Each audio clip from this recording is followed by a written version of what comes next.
c'est Delphine de la maison de la presse du Touquet. Les beaux jours vont enfin commencer à arriver et afin de vous accompagner au mieux dans vos lectures, j'ai souhaité vous présenter aujourd'hui le dernier roman de Julien Sandrel.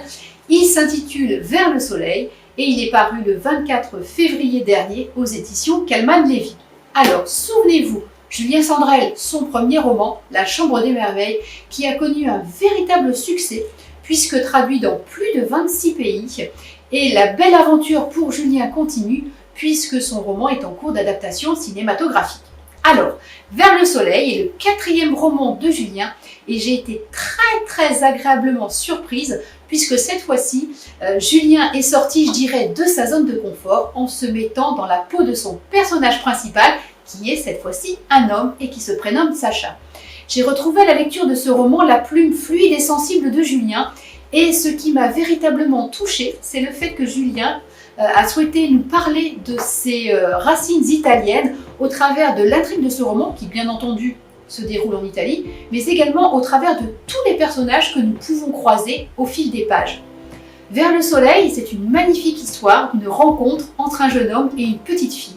C'est un roman qui est rempli d'émotions, qui est rythmé et que j'ai littéralement dévoré. Alors, je vais laisser la parole à Julien Sandrel qui a accepté de nouveau de se prêter au jeu de notre interview et j'espère que cette dernière vous donnera l'envie de lire et de découvrir Vers le soleil qui est un roman, comme je disais, qui fait du bien, qui est rempli d'émotions et pour lequel vous allez vibrer. Je vous dis à bientôt pour d'autres coups de cœur, d'autres interviews et n'oubliez pas, tous en librairie.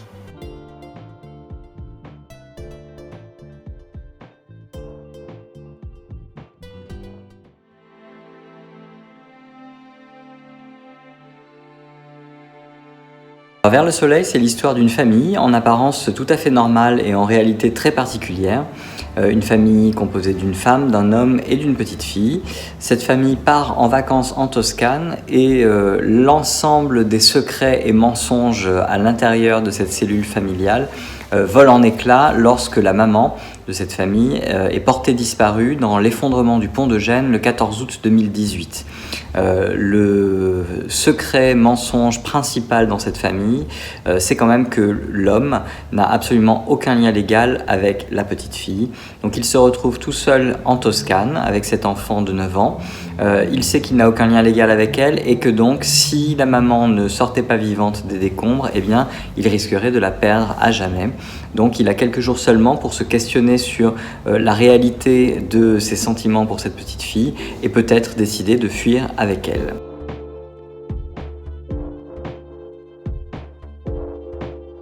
Alors j'avais envie d'écrire un livre lumineux et riche en émotions sur la paternité. J'avais envie aussi de voyage, j'avais une envie furieuse de voyage et notamment d'Italie parce que je suis d'origine italienne. Et le déclic de cette histoire est venu à l'été 2019. En fait, je suis parti en vacances en Toscane en famille et c'était une sorte de parenthèse de lumière au sein d'un été qui était un petit peu compliqué d'un point de vue personnel pour moi.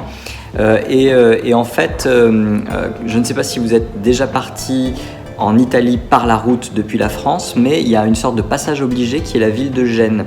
Quand on est passé à l'été 2019 dans la ville de Gênes, le pont était effondré déjà depuis l'année dernière, l'année précédente, il n'était pas encore reconstruit et l'absence de ce pont envahissait absolument tout l'espace puisque les enfants n'arrêtaient pas de poser des questions sur qui étaient les victimes et ils ont eu cette phrase qui m'a marqué qui était une phrase toute simple qui était ça aurait pu être nous. Ils avaient raison, ça aurait totalement pu être nous à un an près, puisque les victimes de l'effondrement du pont de Gênes étaient essentiellement des familles qui n'avaient rien fait d'autre que d'être sur la route des vacances vers le soleil, vers l'Italie.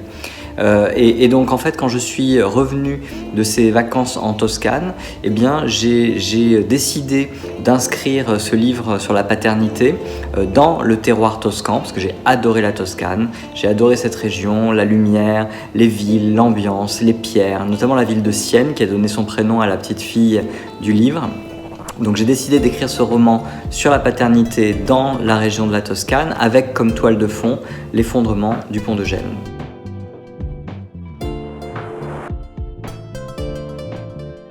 personnage de Sacha, il m'a été inspiré par un reportage sur lequel je suis tombé sur le phénomène des acteurs pour clients privés au Japon.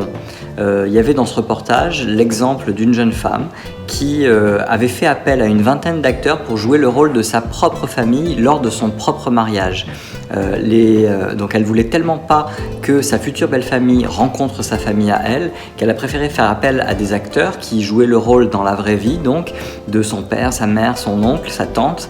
Et en fait ça m'a fasciné ce reportage. Je me suis dit mais qu'est-ce qui peut pousser une jeune femme comme ça qui a l'air tout à fait normale à faire appel à des acteurs?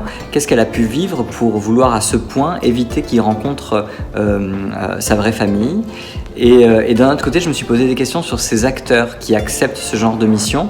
Je me suis dit, qu'est-ce qui peut les pousser à accepter ça aussi, d'un autre côté? Puisque être acteur, par définition, c'est mentir, mais c'est mentir de manière organisée, devant une caméra ou sur une scène de théâtre. Là, c'est des gens qui mentent sciemment dans la vraie vie à des personnes qui ne sont pas du tout au courant. Et voilà, c'est comme ça que sont nés les personnages de Tess et Sacha, et cette proposition un petit peu incroyable que Tess fait à Sacha au début du roman. Donc ça se passe 3 ans avant l'effondrement du pont de Gênes. Tess, l'héroïne du roman, propose à Sacha, le héros du roman, de jouer le rôle d'une présence masculine dans la vie de sa propre fille. Voilà, il l'accepte et évidemment petit à petit il ne s'est pas rendu compte à quel point il s'était attaché à cet enfant, et c'est les questions de l'attachement et de l'engagement qui vont être au cœur des questionnements de Sacha dans ce roman.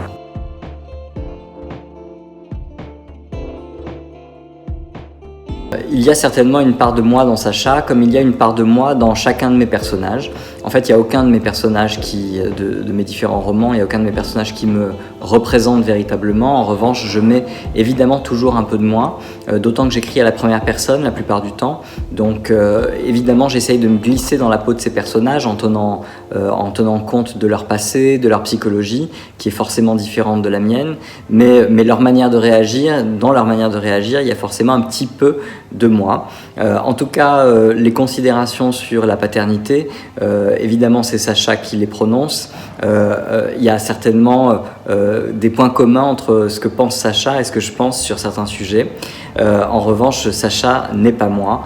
Par exemple, je n'ai pas de véritable problème avec l'engagement et l'attachement.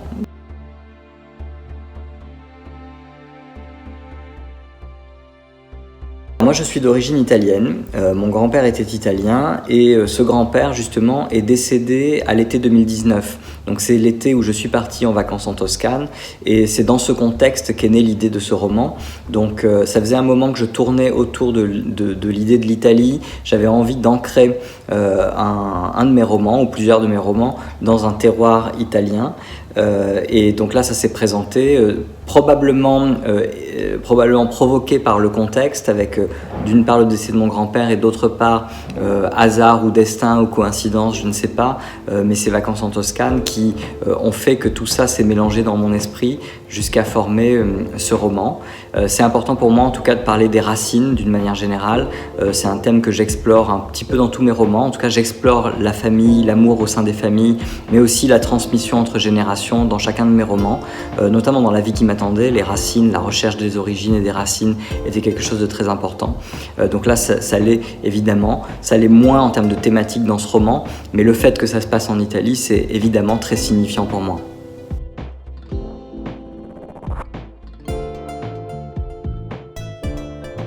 Dans ce roman, j'avais envie d'une présence féminine forte. C'est le premier roman dans lequel mon narrateur est masculin, ça ne vous aura pas échappé. En revanche, évidemment, il y a beaucoup de personnages importants et ou secondaires qui sont féminins, parce que j'avais envie de montrer une chaîne de solidarité féminine, une chaîne de sororité.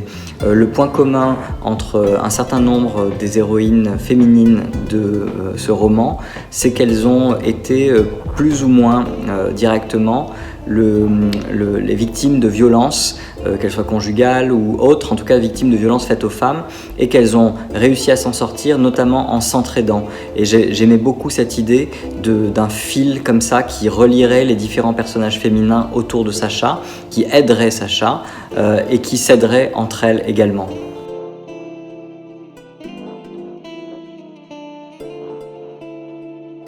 J'aime beaucoup la culture japonaise, j'aime beaucoup le Japon. J'avais déjà fait une place importante au Japon et notamment à Tokyo dans la Chambre des Merveilles. Là, le roman ne se passe pas du tout au Japon, mais effectivement, il y a une petite allusion au Japon à travers les haïkus.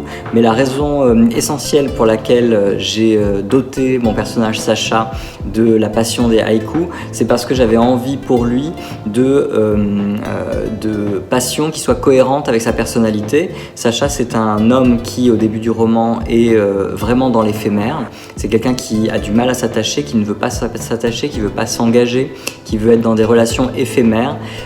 Et donc, je l'ai doté de passions éphémères également, c'est-à-dire le théâtre. Donc, c'est un acteur de théâtre qui est une représentation de la réalité ou d'une fiction justement totalement éphémère. Et puis aussi de la passion des haïkus, qui sont ces courts poèmes japonais qui visent à célébrer l'évanescence des choses et qui sont seulement de 3 vers. Donc c'est vraiment extrêmement éphémère et donc ça m'amusait de le doter de ça. Moi je ne suis pas un très grand connaisseur des haïkus. J'ai consulté évidemment un certain nombre d'anthologies de poèmes haïkus qui sont hyper intéressantes et que vous pouvez trouver facilement en librairie. Mes maîtres haïjin favoris étant Kobayashi Issa et Matsuo Basho.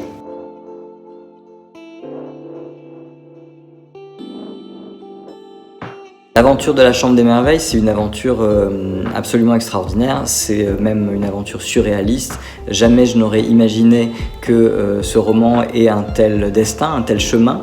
Quand on écrit, c'est pour être lu, a priori, en tout cas si on essaye de publier. Donc j'étais déjà extrêmement heureux que le roman soit lu, et soit lu largement. Et là, c'est vrai que le fait qu'il soit en cours d'adaptation au cinéma, c'est une autre vie qui commence, probablement un autre public qui va être touché. Et je suis vraiment très très heureux de l'équipe qui est en charge de ce projet, puisque donc les producteurs, c'est la maison de production Jericho qui a fait La Famille Bélier, qui a fait également l'adaptation du livre Petit Pays de Gaël Faye plus récemment. La réalisatrice c'est Lisa Asuelos qui a réalisé le film LOL avec Sophie Marceau ou plus récemment Mon bébé avec Sandrine Kiberlin. L'actrice principale qui aura la lourde charge de jouer le rôle de Thelma, c'est Alexandra Lamy. Sa maman sera jouée par Muriel Robin. Donc une équipe formidable. J'ai eu la chance d'aller sur le tournage la semaine dernière et je peux vous dire que les premières images que j'ai vues montrent que le film, en tout cas de mon point de vue, sera tout à fait à la hauteur du livre d'un point de vue émotionnel. Donc voilà, je vous donne rendez-vous probablement courant 2022 pour découvrir au cinéma, si les salles sont ouvertes évidemment, le film La Chambre des Merveilles.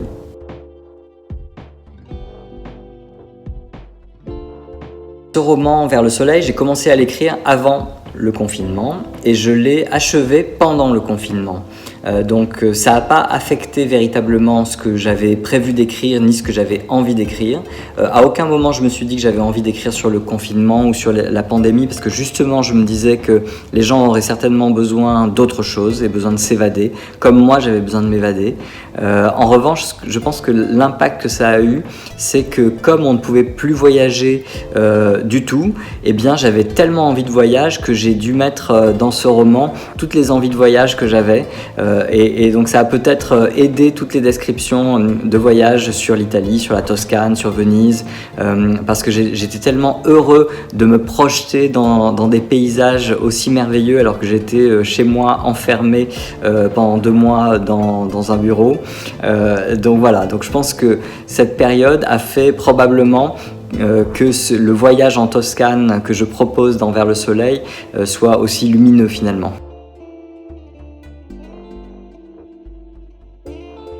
Évidemment, j'ai toujours un roman en cours d'écriture.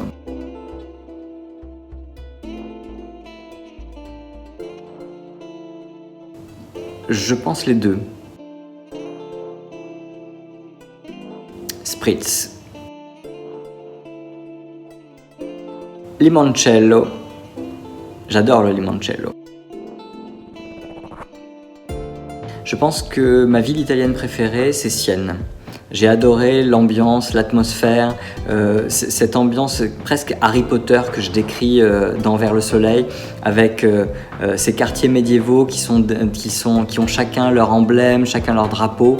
C'est une ville absolument passionnante et fascinante. Je connais très très mal les chansons italiennes, à vrai dire. En fait, je connais Eros Ramazzotti et Laura Pausini. Je suis pas sûr que ce soit tout à fait mes chanteurs préférés. Donc je pense que je vais passer cette question. En fait, n'importe quelles vacances en Italie sont des vacances idéales. Mais voilà, moi j'adore vraiment la Toscane. J'ai découvert aussi l'été dernier les Cinque Terre, que je conseille fortement. De toute façon, les paysages italiens et le littoral italien et puis les paysages à l'intérieur des terres sont tous aussi divers les uns que les autres et franchement, vacances formidables assurées.